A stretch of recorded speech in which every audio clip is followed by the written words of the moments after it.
Pour la première fois depuis le début des combats, un convoi d'aide humanitaire internationale est arrivé à Mekele, la capitale du Tigré, au nord de l'Éthiopie. Le convoi transportait des médicaments et du matériel médical pour soigner plus de 400 blessés, ainsi que des articles pour le traitement de maladies courantes et chroniques.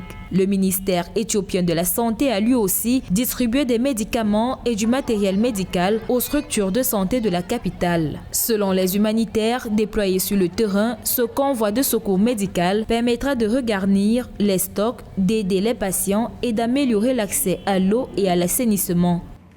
Ces actions favorisent la création d'un environnement de protection pour les plus vulnérables, notamment à l'accès à l'eau potable et à l'alimentation. Pour une meilleure prise en charge des victimes, le centre de services sanitaires doit alors veiller à leur bon déroulement.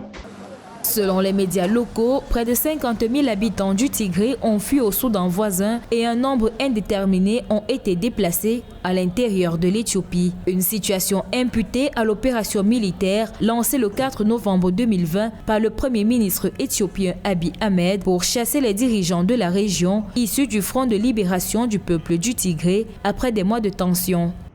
L'Éthiopie fait face à des besoins considérables en raison de nombreuses crises auxquelles elle est confrontée. Des crises qui résultent essentiellement des conflits intercommunautaires, ethniques et de chocs climatiques. Le pays accueille la deuxième plus vaste population de réfugiés en Afrique, dont la majorité dépend des aides humanitaires. Pour les observateurs, cet appui en matériel médical contribuera à soulager les populations de Mekele qui, depuis des semaines sans réapprovisionnement, traversent une période de crise assez difficile.